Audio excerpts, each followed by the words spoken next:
Y estamos hoy día a la espera de Efren Osorio, que viene escuchándonos y dice que ya está por llegar. Junto, decía, un gran invitado. A él lo conocimos justamente en época de campañas, porque estaba en un canal de televisión, experto en televisión, experto en audiencias, periodista, por cierto, consultor de medios, académico también. Le damos la bienvenida a Luis Brel. ¿Qué tal? ¿Cómo estás, Luis? Hola, Tomás. Bien, gracias. ¿En qué canal fue en el que nos encontramos en aquella época? Televisión Nacional, 1997. 97, tienes mejor memoria que yo no me acordaba cuándo fue eso. Sí, Eso fue antes de la primera campaña presidencial. Por supuesto, sí. Y en esos años tú estabas trabajando en el canal. Estaba empezando en TVN a trabajar en un área de creación de un área de estudios que tenía que ver con prensa y con la dirección ejecutiva y el directorio. ¿Y ahora? Sí. Ahora, no, yo estoy trabajando como consultor independiente hace bastante tiempo ya, dedicado a hacer clases, trabajo también con una fundación, con Cinema Chile, en temas de desarrollo de estudios. De vez en cuando hago algunas charlas, he hecho charlas con el directorio de TVN hace unos par de años, con Mega, temas de tendencias. Siempre estoy como viendo, entregando algunos tips generalmente. Oye, y desde alguien que está en el mundo de la televisión, pero que además está viendo lo que pasa con las audiencias justamente, Sí. ¿cómo se ve lo que está pasando hoy día en el mundo de la política y desde la mirada de la reacción que va teniendo la ciudadanía frente a esto? Yo creo que es... mira, lo de las situaciones que se han generado a nivel político acá, yo creo que tienen hoy día una ciudadanía perpleja en empezar a atar cabos y a entender un poco más cómo funciona ese sustrato cultural de la clase política. Yo creo que acá, en el fondo, los temas que se fueron develando a partir de vendetas, porque a la larga fueron prácticamente denuncias de gente enrabiada porque no los estaban haciendo participar bien del negocio, que empezaron a salir al aire todos estos trapos sucios, digamos. Yo creo que acá lo que hay en el fondo, y que se ratifica un poco con lo que sucedió este fin de semana, es una conducta cultural. Cuando las conductas son culturales, en general se hacen casi invisibles en lo cotidiano. Yo creo que algo de eso hay. ¿Pero qué quieres decir con eso? ¿Que es algo normal? ¿Que es algo aceptado? ¿Que es algo que la gente no ve? Que funcionaba así. Sencillamente se funciona así, casi como que hacer política es hacer boletas hoy día. De acuerdo, pero ¿cómo es este fenómeno? Porque algunos sí lo denunciaba, y me incluyo, denunciábamos. Sí, por supuesto, sí. Bueno, o sea, perfecto, pero lo que pasa es que siempre hubo hay una gran caja negra en decir, a ver, cómo este sistema político se financia, si finalmente no hay financiamiento público conocido, y cómo circulan finalmente las donaciones de las empresas, cuántas se declaran, cuántas no, cómo se declaran. Pero ¿por qué la ciudadanía o la audiencia, tomando tu tema, reacciona hoy y no reaccionó hace 10 años cuando se dijo y hace 15? Porque hoy día recién se está haciendo evidente e imposible de tapar que Sokimich, una empresa del yerno de Pinochet, financiaba a la exconcertación, a gran parte también del espectro político en general. Entregaba plata seguramente como para blindarse un poco en todo el arco de actividades que pudiesen bloquear de algún modo, poner en interdicción al mundo político. En la medida en que uno dona, genera una cierta coerción inmediatamente.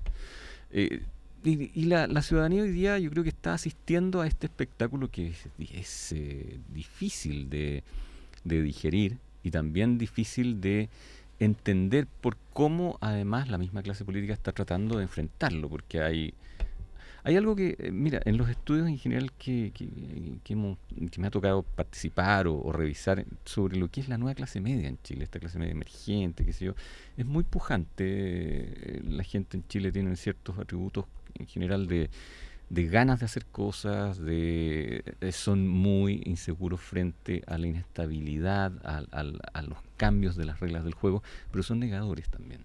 Y de alguna manera yo creo que aquí hay algo que se quiere negar. Digamos además que llegó nuestro colega, amigo y ¿cómo se llama?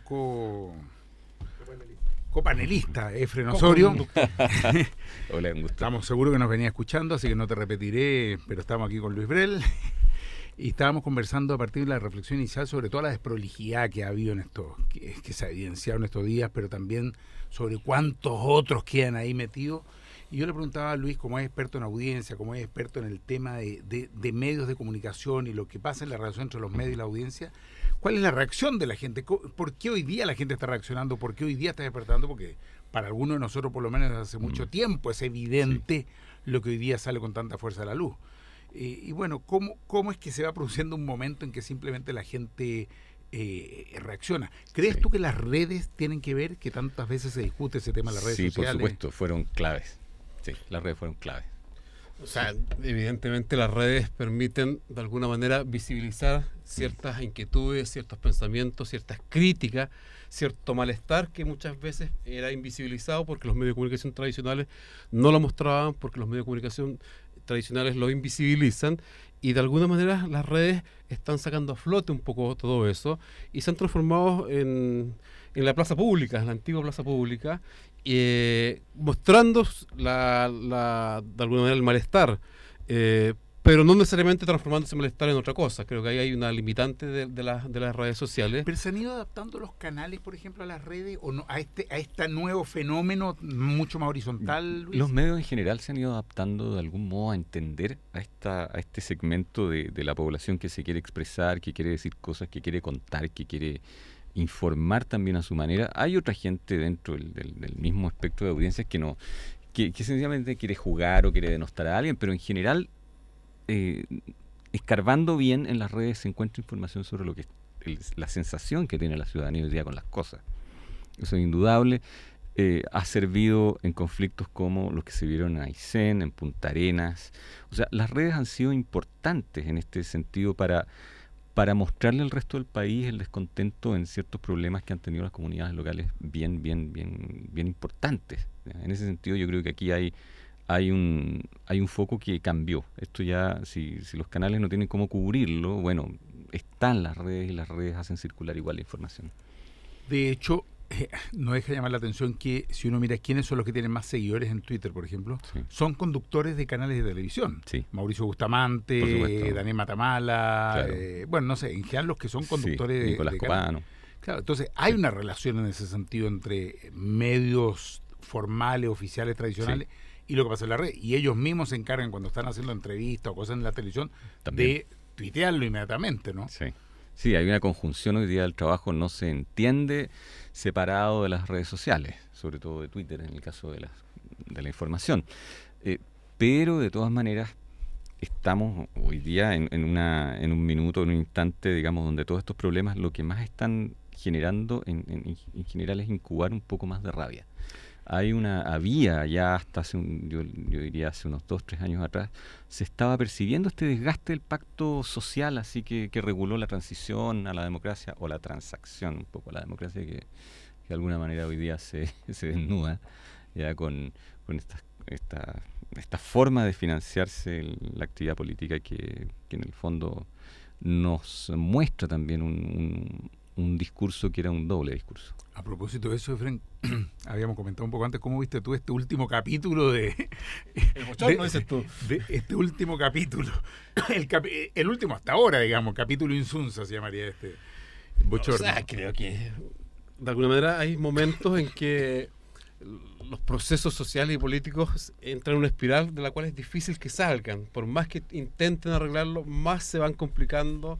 Por más que intenten ordenar, más se va desordenando. Y creo que el capítulo Insunza es parte de ese proceso.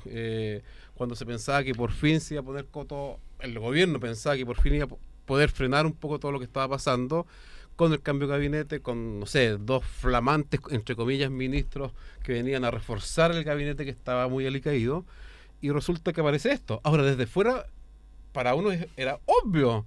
O sea, Insulza es un personaje que está metido en el lobby, que está metido en las piezas oscuras, que está metido en las transacciones extrañas y tenebrosas, y por tanto colocarlo ahí era para uno que está desde fuera siguiendo esto, era como obvio que en algún minuto iba a pasar, tarde o temprano.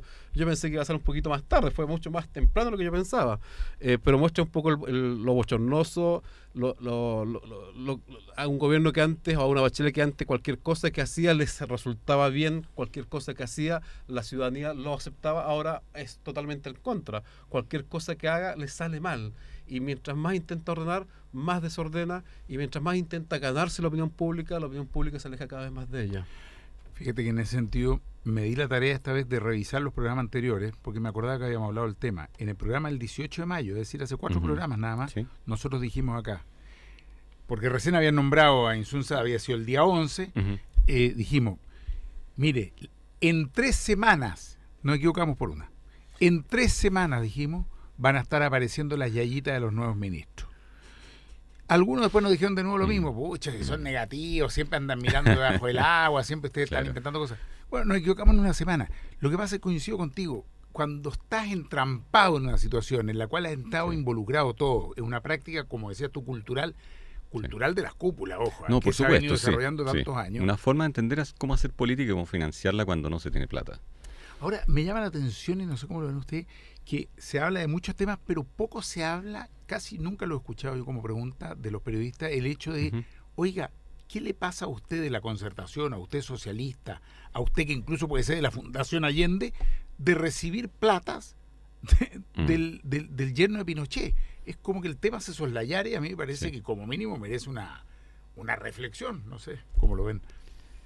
Sí, es un problema muy serio, porque en el fondo lo que no se ha tocado acá es finalmente no se ha asumido, mejor dicho, es el evidente conflicto de interés y el conflicto ético que hay en la forma de levantar un discurso de campaña ante la ciudadanía, de reivindicación de cambios, de necesidades de disminuir la evasión, una infinidad de cosas que han sustentado de algún modo las últimas campañas, y en el fondo, por otro lado, saber que se está, a través de boletas ideológicamente falsas, se está generando, incentivando la evasión, y se está financiando mi campaña a través de actos que finalmente van contra el discurso que se levanta. Esa es una situación que obviamente que genera mucho malestar, y la población hoy día se ve en las mismas protestas estudiantiles, el nivel de rabia que había en el movimiento estudiantil en las últimas semanas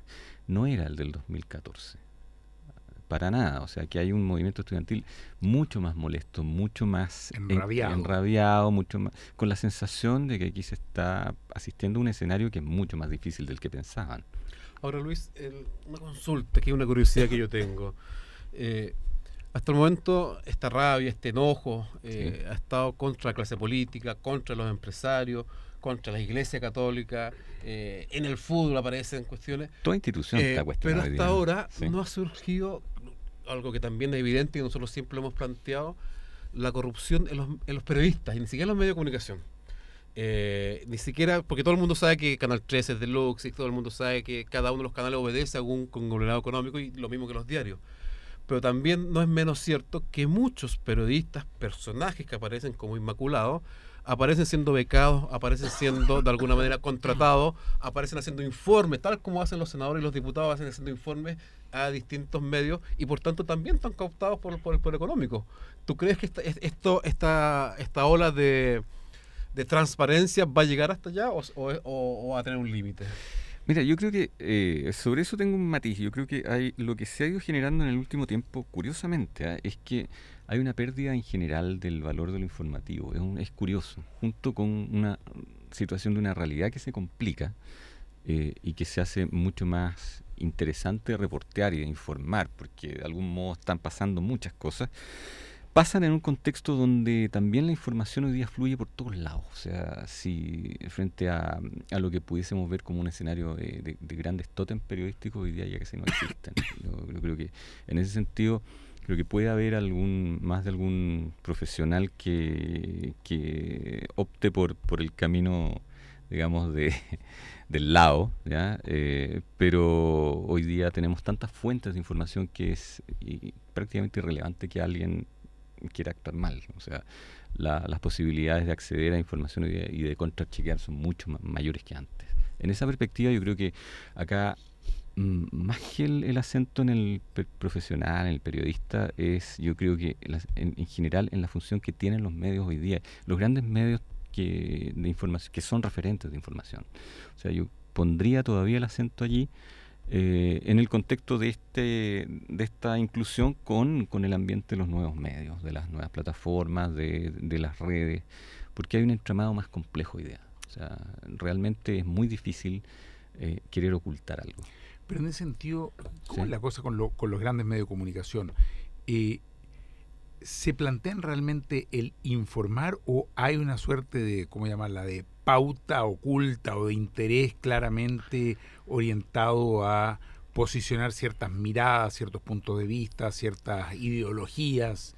A ver, yo creo que lo que hay que preguntarse en el fondo es por qué uno se compra un medio o por qué uno tiene un medio. Y la primera opción siempre es influir, no es hacer negocio. Los medios, de hecho, no son un negocio económico, no son muy rentables en general, menos en el contexto de los últimos años donde la inversión publicitaria ha bajado súper fuerte y finalmente uno empieza ahí a preguntarse, bueno, ¿cuál es el sentido? Si pierdo plata, ¿por qué tengo un medio?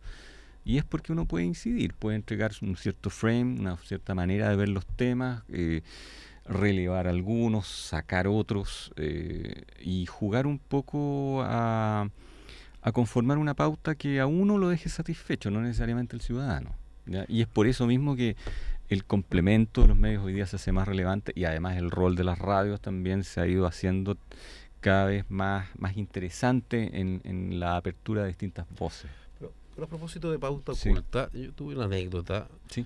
que siempre la cuento y te la voy a plantear a ti. Ujú. A propósito de pauta oculta, a raíz de las protestas de la Revolución Pingüina, Ya. un día a las 4 de la tarde toman preso a un humanista, que era argentino. Ya. Cae preso porque andaba protestando en la calle a las 4 de la tarde, argentino, con Ajá. visa de turista. Y por tanto, yo estaba de presidente del partido en ese minuto, me toca ir a reforzarlo. Fuimos a la comisaría, hablamos todo el tema, y al día siguiente estaba la formalización de cargos ante los tribunales. Ajá. Cuando vamos a la formalización de cargos, toda la prensa, todos los canales de televisión, todos los periódicos y todas las radios hablaban del terrorista, del Tupamaro, del activista argentino que había venido a enseñarle a los pingüinos chilenos inocentes cómo se hacían barricadas, cómo se hacían bombas, y era alguien que yo conocía, era alguien que estaba en Chile haciendo charlas de no violencia, era alguien que que aborrecía la violencia. Sin embargo, todos los medios de comunicación acusaban de terrorista, de Tupamaro y no sé, ¿cómo se llaman los? Entonces, Sí. salvo, y debo reconocerlo, Fernando Paulsen fue el único Ujú. que me dio micrófono y cámara para explicar la situación. El resto, todo siguió una pauta oculta, que no Ujú. se la cuestionaron, que Sí. no preguntaron nada, y cuando Mm. yo quise informar, no quisieron escucharme, salvo Fernando Paulsen. Y Ajá. por tanto dije, bueno, ahí alguien gatilló, alguien Sí. digitó, alguien dijo, este señor argentino es un terrorista y ustedes tienen que tratarlo como terrorista. Y te lo complemento con Sí. un par de Ujú. ejemplos nomás para que responda Luis. Cuando vino lo de Hinspeter con el terrorista pakistaní, por el, supuesto. ¿no es cierto?, el de las bombas, y varios otros casos, o los mapuches que habían provocado los incendios terribles. Más allá de las mentiras del gobierno, se repite lo que está diciendo Efren, es decir, todos los medios repitiendo como loros Sí. exactamente lo mismo, O como sea, si hubiera efectivamente una pauta. Ahí, lo que pasa es que ahí, y en esto no voy a defender a nadie, pero de hecho creo que tiene bastante razón, o tenía bastante razón, Pierre Bourdieu, un sociólogo francés genial, ya muerto hace algunos años, pero que él describía un poco la práctica periodística con una cierta corrupción estructural. O sea, el periodismo tiende a generar dinámicas de autocopia entre profesionales, de generar también el sentido de la urgencia, lo que uno tiene y le va bien, el otro lo va a querer tener, la cosa como el sentido de copiarse el golpe y en el fondo también de ir haciendo el periodismo sobre la base un poco de casi como del no chequeo. O sea, aquí evidentemente hay una situación que era un error, era grotesco, digamos. Y eso pasa porque el periodismo en general ha ido perdiendo un cierto valor, un cierto peso específico en el tiempo y se ha visto atrapado por ese sentido de la urgencia. ¿Ya? Y no defiendo a nadie, yo al contrario, pero creo que aquí hay una situación que muestra justamente que se pueden cometer errores muy graves por esta especie de colusión, que a veces es un poco colusión de la flojera y del sobreentendido, o sea, del no reportear. Finalmente es un error que se comete por no ir a la fuente primaria o por no darse una explicación un poco más acabada de las situaciones que están pasando. Pasa algo similar, estaba reflexionando mientras hablabas, cuando uno ve los noticieros en los canales, que son casi como si fueran clones uno del otro, es decir, empiezan con la misma noticia, siguen con la siguiente. Me llama la atención que nadie haga un esfuerzo por diferenciarse, por mostrar algo distinto, un estilo distinto, un lenguaje distinto. En términos generales, por lo menos los canales aire, digamos, los canales típicos, son casi una imitación del otro. Uno pondrá más asesinato, o más choque, o más guaguas, no sé qué, pero tienden a tener una estructura muy, muy similar. Es que, mira, yo creo que estamos ahí en un problema que tiene varias caras. Una es, ¿cuál es el público de los noticiarios hoy día? Los noticiarios sirven esencialmente a la gente que más que nada no sale del hogar, a los ancianos, a las dueñas de casa, la gente que está menos conectada a las redes, menos conectada a otros medios, pero la gente más informada hoy día llega a la casa sabiendo lo que pasa. Entonces, por lo mismo, cuando uno ve un noticiario y siente que no le está entregando nada nuevo, se enrabia. La primera reacción es como, chuta, pasé una hora viendo un festival de temas que en realidad no eran relevantes o que ya lo sabía. Y me cambio canal y, chuta, pasa lo mismo. Pero hay algunos matices que tienen que ver con cómo se han ido perfilando en el tiempo en los últimos años estos noticiarios, donde evidentemente si uno pone televisión, por poner un ejemplo, todos los días sabe que la primera media hora es de crímenes, asaltos, violaciones. En el fondo la media hora inicial es de sangre. Sea lo que pase en el país, la media hora inicial generalmente es de sangre, de noticias policiales o judicial policial.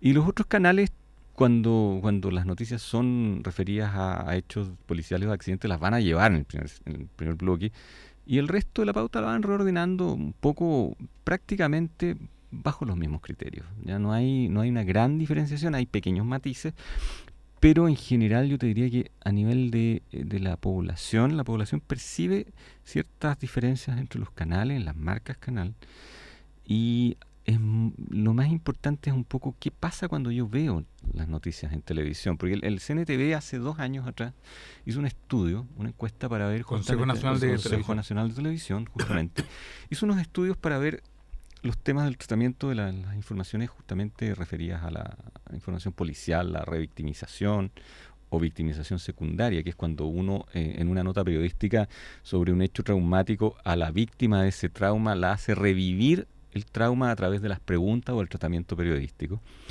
Y también había otro que era sobre, en el fondo, qué le pasa a las personas que consumen noticias. Si quieren, vamos a una pausa. Vamos a ir y un retomamos. Pequeño corte. Se ve que eres hombre de medios, ¿viste? Vamos a un pequeño corte con todos nuestros auspiciadores, y además en la segunda parte tenemos teléfono abierto para conversar con las auditoras y auditores en el 2977-1579 y el 2977-1580, y seguimos conversando en la segunda parte con Luis Brel, periodista, experto en televisión y en audiencias.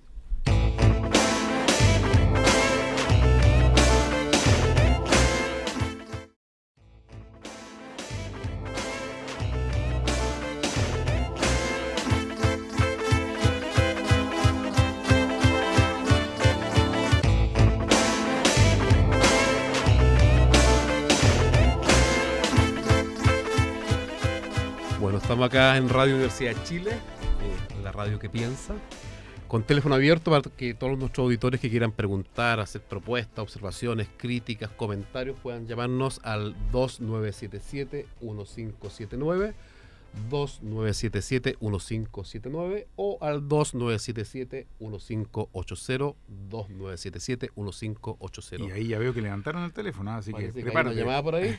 ¿Tenemos llamada? Sí, pero ya viene. Entonces, tenemos una llamada al parecer. No alcanzo. ¿Aló? ¿Aló? Jorge de Santiago. Jorge, ¿qué tal? Buenas tardes. ¿Aló, Jorge? Jorge, ¿estás por ahí? Se fue Jorge. Bueno, sigamos Sí, conversando. pero mientras tanto, estaba la pausa, Luis nos contaba un poco de las noticias, de los noticieros y los estudios que hay sobre eso. Pues sería bueno que la gente escuchara un poquito lo que nos comentabas, Luis. Sí, mira, el 2000, fines del 2012, principios del 2013, se divulgó un estudio, me tocó participar también en el CNTV, sobre cómo recibe la gente los noticiarios en general. Y salió información interesante en términos de que hay un porcentaje importante de mujeres que ven noticias y que quedan angustiadas después de ver noticias. Les genera angustia la información. Y a los jóvenes, gente de 18 a 29 años, también un porcentaje importante manifestaba que o no veía noticias en televisión porque se angustiaba, o terminaba angustiado cuando las veía. Entonces, finalmente terminaban o optaban por otros medios de información más que la televisión para informarse. Sentían que había algo allí, una pesadez en el tratamiento que finalmente les traspasaba una angustia que ellos no veían en la calle. A propósito de mujer, tenemos al teléfono a Eva de Puente Alto. Buenas noches, Eva, ¿qué tal? Hola, buenas noches. ¿Me puedes hablar un poquito más fuerte porque no escucho muy bien porque está hablando del celular? Pero te escuchamos muy bien. Te escuchamos muy bien, sí. Ya, perfecto. No, sabes, con respecto a lo que decían sobre la información. Yo soy dueña de casa en primer lugar, pero estoy bien informada y chateo harto, tuiteo mucho. Con respecto al programa Informe Especial del lunes pasado, con donde tu tío Mónica Pérez, que dijo que todos éramos víctimas de la delincuencia, bueno, y la gente empezó a tuitearle, pero después en un titular del diario decía virulenta reacción de los tuiteros contra Mónica Pérez. Así y no es. fue así, sino que la criticaban nomás, pero no fue ni virulenta ni nada. Fue una crítica. Gracias. Era una crítica, pero inclusive en la página web de Radio Bio Bio decía lo mismo, virulenta reacción de tuiteros contra Mónica Pérez.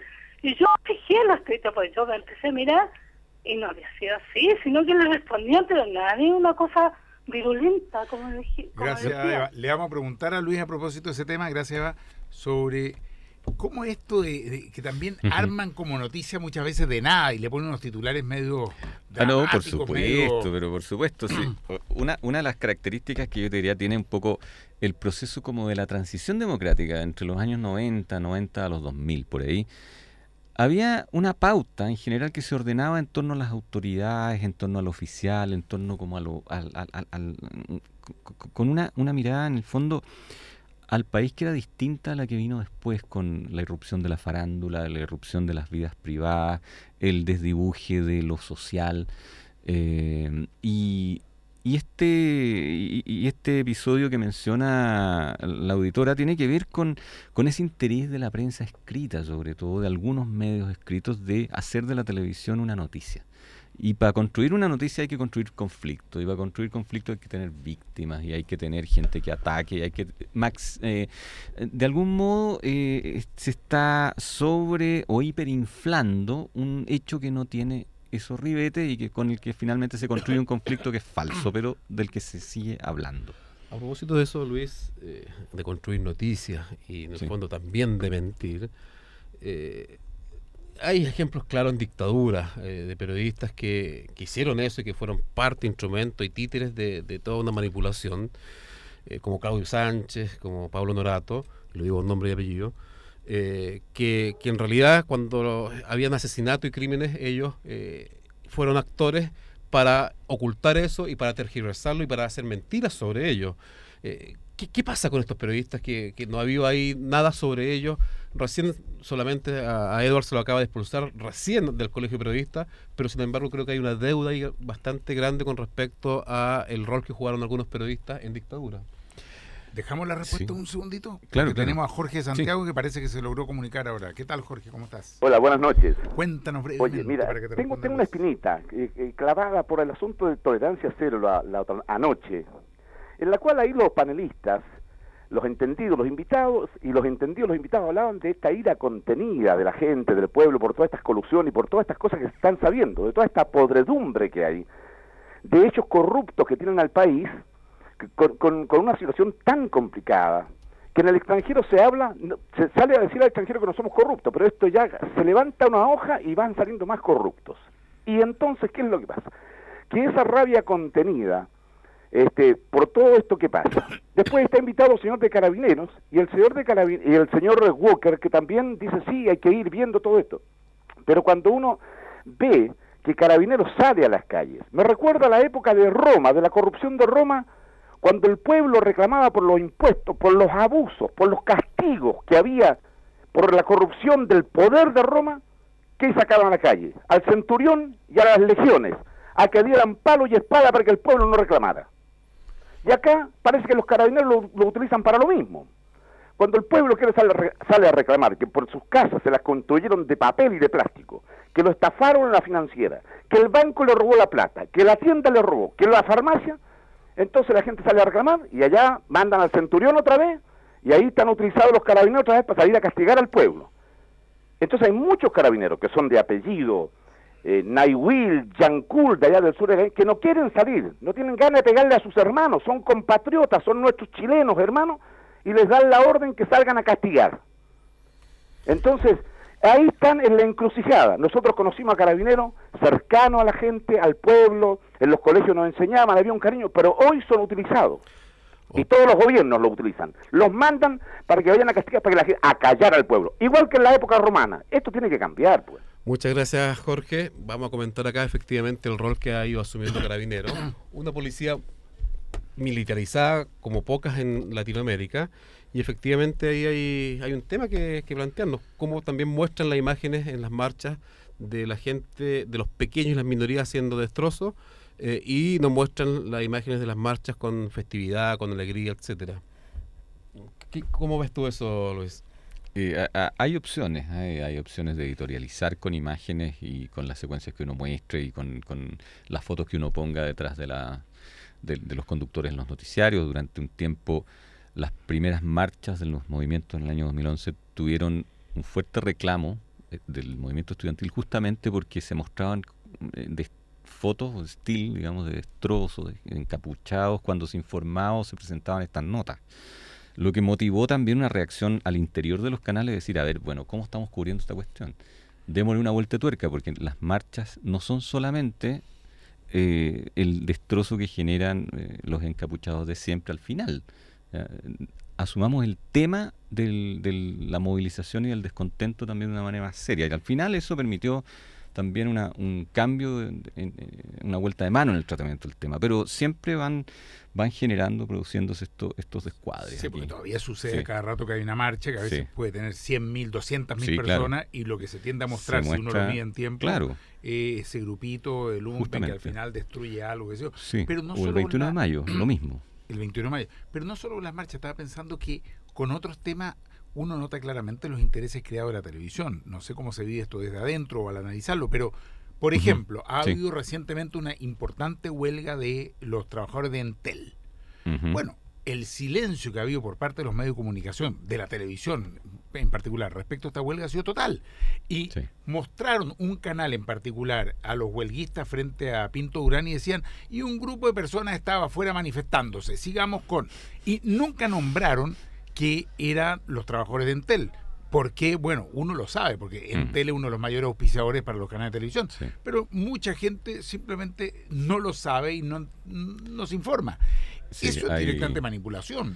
Hay sobreentendido en eso también. Sucedió con las farmacias, las huelgas de farmacias años atrás, que prácticamente ningún medio los llevaba. UCB las colocó, recuerdo perfectamente que hubo una cobertura de ellos.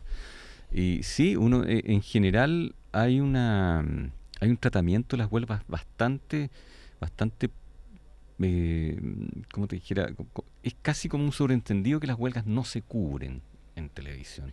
Y eso va a tener que empezar a cambiar. De las huelgas de los auspiciadores. Pero en general no cubren huelgas y con los auspiciadores se tiene aún más cuidado. De hecho, en ese sentido, los departamentos comerciales de los canales suelen generar una coerción interna importante. Son parte de la editorial también los departamentos. O sea, en el fondo... ¿Y cómo eso? Dicen directamente, oiga, no me vaya a poner una huelga en Telmere que me jode el negocio. ¿O qué?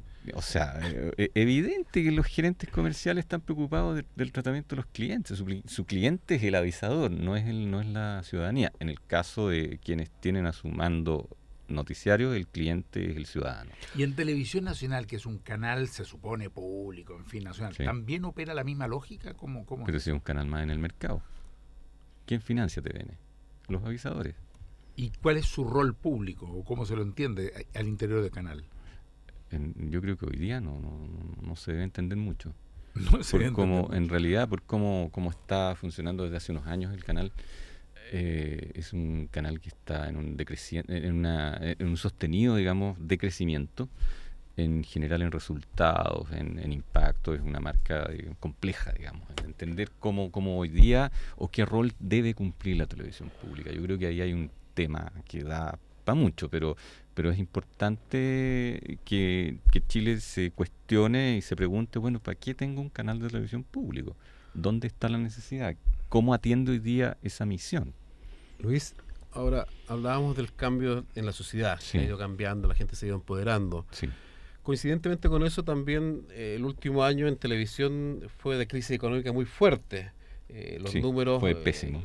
Les fue pésimo a todos los canales, salvo Sí. me parece que a Megavisión. Claro. Todos los demás perdieron mucha plata. Sí. ¿Tiene algo que ver con eso o en realidad es una simple coincidencia? ¿Y a qué se debería? El año 2014 la inversión publicitaria alcanzó en total a 241 mil millones de pesos, si mal no recuerdo, y el año 2013 había sido de sobre 300 mil. Hay una merma por las expectativas en torno a la economía, los avisadores empezaron a gastar menos, pero sobre todo se vio resentida la televisión, muy fuertemente. En televisión la inversión publicitaria cayó más allá de un 30%, 35% más o menos. Entonces, pilló a los canales en un muy mal pie, tuvieron un muy mal segundo semestre en general, y el que gana con muy poca plata, el segundo tiene enormes pérdidas, y tenemos hoy día una industria televisiva muy compleja en una etapa de transición de achique, frente a otras televisiones que están emergiendo como la de Internet o la industria de la televisión de pago, aunque ya en países del primer mundo hasta la televisión de pago se va amenazada por la televisión de Internet. Pero en Chile este proceso va desfasado. Hoy día la principal amenaza es la televisión abierta, que va achicándose, y después vendrá la televisión de pago. Pero es un entorno hoy día muy difícil, en una gestión Te de hablabas una industria en crisis. De una transición. ¿Y hacia dónde Sí. va? ¿Es posible visualizar? O es Sí, algo por que- supuesto. Lo que ha sucedido en otros países es una fragmentación de audiencias creciente. La gente hoy día se reparte en muchos medios, no solamente la televisión. Para los jóvenes la televisión no es el medio más entretenido, es Internet. La irrupción de los móviles conectados a Internet también, las tablets, todo está cambiando. El ecosistema de medios cambió fuertemente, rápidamente en Chile, y esto derrumbó mucha audiencia que antes solamente estaba cautiva por la televisión abierta. Del año 2004 al 2014, más o menos se ha perdido un 25% a un 30% de audiencia en la televisión abierta. Se ha Y eso, perdido un se ha 25%. Y esa audiencia se ha ido a otras plataformas, al cable o a otros usos. No es que hayan dejado de consumir audiovisual, han dejado de ver televisión abierta. Eso. Pero sí Entonces, ven, por ejemplo, el cable o pero los ven otros el cable, canales. ven, ¿Cuál es la claro. penetración del cable en Chile, más o menos? En las ciudades, en las grandes ciudades, los centros urbanos potentes, estamos en un 70%. De más los o menos, hogares. De los que hogares, te- sí. Y el People Meter no mide eso. Sí, sí lo mide. ¿Cómo es la cosa? ¿Por qué no le cuentas? Mucha gente nos ha preguntado bueno, Sí, ¿cómo es que hay este mucha asunto del mitología sobre el Hay People mucho Meter, mito, sí. Hay mucho mito, pero en general es un sistema que en todos los países, lo primero que habría que decir, en todos los países funciona con muestras chicas de hogares. ¿Cómo qué? ¿Ya? Con Ah, muestras pequeñas. chicas. Ya, ok. Sí. En Estados Unidos es un sistema que representa poco más allá de 20.000 personas. ¿ya? Para todo Estados Unidos. Que mide a poco más allá de 1.000, claro, para todo Estados Unidos. En Chile son 2.500, 2.300, 2.500 personas más o menos, incluidas en esta muestra de 600 hogares. Son 600 hogares repartidos entre 450 en Santiago y 150 entre Antofagasta, Valparaíso, Viña, Concepción, Talcahuano y Temuco. Esa es la muestra total, y que son los principales centros productivos en el fondo, los principales centros económicos.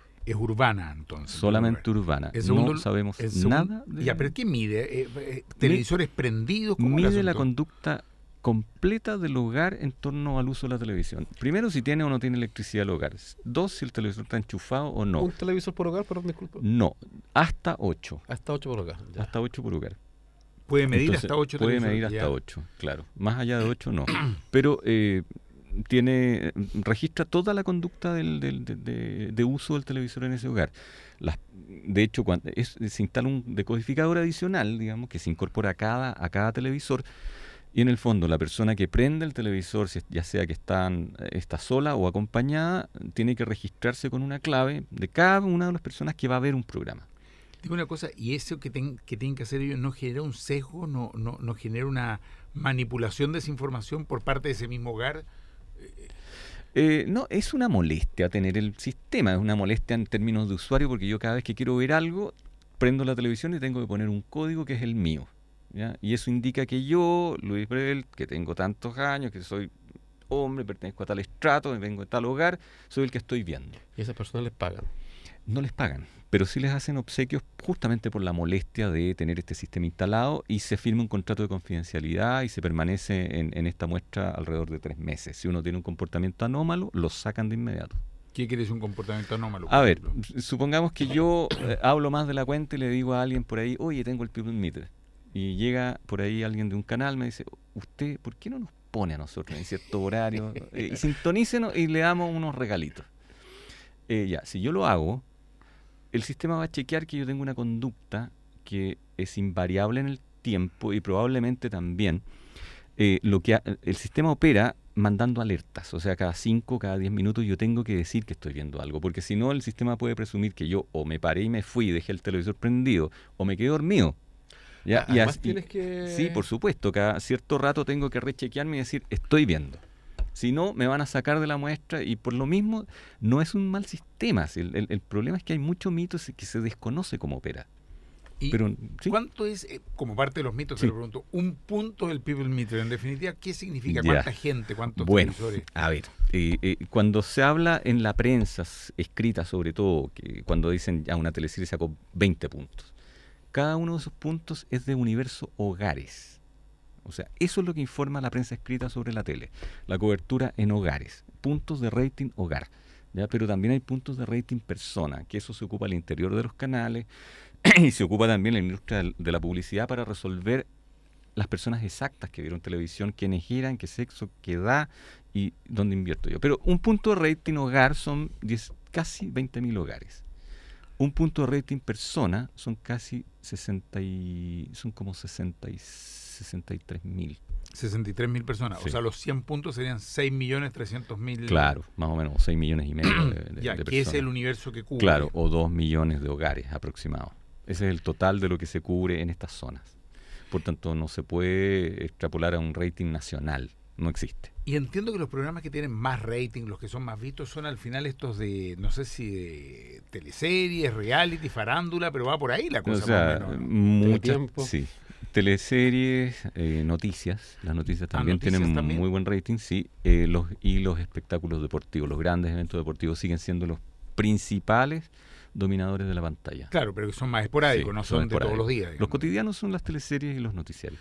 Te iba a preguntar a propósito de eso, uno de los anuncios del 21 de mayo, diferente a todos los demás, fue Sí. el de un canal cultural. Sí. En Chile no tenemos, pero hay experiencias tanto a nivel europeo, la BBC, Claro. la televisión francesa, en fin. Sí. Y también acá en América Latina, Argentina tiene un canal Sí, cultural tiene un muy asociado buen al, canal. al canal. Muy buen canal. Sí. ¿Cómo ves tú esa experiencia y el hecho que se quiere implementar acá en Chile? ¿Y qué debería contener? ¿Cómo debería pensarse un canal de ese tipo? Mira, en general, una de las situaciones que hay que ver de la industria, ¿a dónde nos vamos a derivar? Porque la transición a la televisión digital va a generar fragmentación, los canales de televisión no quieren más señales, porque más señales implica que la torta se reparte entre más y no conviene, no les conviene, digamos, a ellos. Y esto en el fondo, probablemente con el estado complejo que veíamos de la industria, que pierde mucha plata, va a propender en el mediano plazo a la venta de canales. Se van a vender algunos y se va a generar probablemente acá en Chile mayor concentración de medios. Mayor concentración. Sí, en España se generó con la irrupción de la televisión digital hace 10 años, un proceso donde finalmente decantaron dos grandes grupos, Berlusconi con Mediaset España y Planeta, la editorial Planeta en España. En España, claro. Es controlador de Telecinco y una serie de canales, y la editorial Planeta tiene Antena 3, y Antena 3 se compró también hace muy poco tiempo a la más exitosa de las cadenas nuevas de televisión digital, que era La Sexta, y en el fondo esos dos megagrupos, que no son más allá de 15 canales, tienen el 90% de la inversión publicitaria. Y de hecho en España se generó además otro proceso porque a la televisión pública se le sacó la publicidad, entonces digamos se financia directamente, y la torta en el fondo se quedó repartida en estos dos grandes grupos. En Chile probablemente vaya a pasar algo así. Ahora, Y el nuevo canal digital, digamos, cultural, tendría que entrar a competir en un entorno donde yo les diría que es más relevante que un canal de televisión, es un medio público de televisión que circule por distintas plataformas. O sea, que funcione como funciona en Francia y Alemania un proyecto como el canal Arte, que es un canal binacional, digamos, que transmiten los dos idiomas y que tiene un soporte muy, muy importante en la web, en internet, y por otro lado en los canales digitales como tal. Acá necesitamos, yo creo, una televisión que sea más diversa. Obviamente un proyecto de canal cultural va a aportar diversidad, pero no puede ser medido como un canal más en la industria. Yo creo que ese sería un error. Ahora, en la discusión de la televisión, de la ley de televisión digital, uno esperaba que fuera el momento como para democratizar un poco más el tema del medio, con la cantidad de nuevas señales que pudiesen haber. Sin embargo, y corrígeme si estoy equivocado, porque los últimos debates me los perdí, no sé en qué está.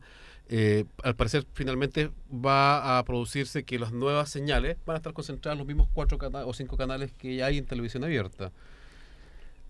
Hay todavía un escenario no completamente decantado de cómo se va a dar ese proceso. Los canales grandes, los que tienen ya concesiones, tienen derecho a generar más señales, pero no les interesa, ¿ya? Y además hacer televisión es muy caro.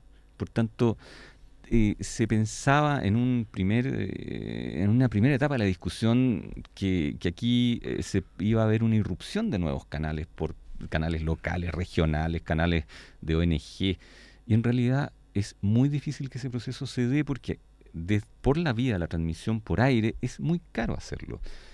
Pero si yo quisiera tener un canal, yo hoy día pensaría en Internet. Internet es realmente la solución más eficiente para hacer televisión hoy día y en perspectivas futuras. Bueno, efectivamente debe ser muy caro porque de hecho el grupo de La Tercera, Álvaro Sayé, tenían todo preparado, tenían casi 300 personas, tenían los equipos completos. Canal 3 TV, claro. Tenían todo comprado, incluso equipos, y decidieron en ese momento de hecho, pararlo, ¿no? Claro, ellos pararon ese proyecto donde además estaba colaborando CNN Chile, formando equipos con ellos, entrenándolos, y de hecho, justamente con CNN Chile se tiene que venir pronto un proceso de fusión con Chilevisión. CNN Chile pertenece al grupo Turner, con Chilevisión se van a fusionar, y de hecho es muy probable que el área de prensa de Chilevisión esté controlada y gobernada por el proyecto CNN Chile. Y tú dices que lo que pasó con Daguirre, aparte de los líos acá, puede tener que ver también con preparándose para ese... Preparándose para digamos, bajar costos dentro de ese canal, ajustarlos al mercado, que es de algún modo lo que los canales van con un rezago en ese proceso. Nosotros, y quiero terminar con esto, los humanistas al menos hemos planteado desde siempre una necesidad, un cambio muy profundo en términos de los medios de comunicación. Hemos planteado en su momento un canal de televisión cuando teníamos la alcaldía de Ñuñoa, el canal Ñ, que la idea era el canal de la gente, es decir, creemos que es muy interesante que medios de comunicación, canales de televisión y otros también, sean generados desde la gente, con el aporte, con la mirada local, con la problemática, la vivencia, lo que está sucediendo a nivel local, que muchas veces queda bastante alejado. Los canales nacionales tienen las grandes noticias, pero también se distancian muchísimo de lo que está sucediendo con cada uno. Sí. Lamentablemente me dicen que ya se nos ha ido el tiempo. Creo que ha sido un programa muy interesante. Hemos dejado por un rato de lado tanta boleta, tanta factura trucha. Creo que ha sido bien refrescante en ese sentido. Te agradecemos mucho, Luis. No, por favor. Y por supuesto que esperamos a futuro también volver a tenerte por acá. Encantado. Y nosotros nos encontramos próximo lunes con otro invitado o invitada acá en Tiempo de Tomas junto a Efren Osorio. Muchas Chao, gracias, Efren. buenas Nos noches, vemos. muchas gracias Luis. No, gracias a ustedes.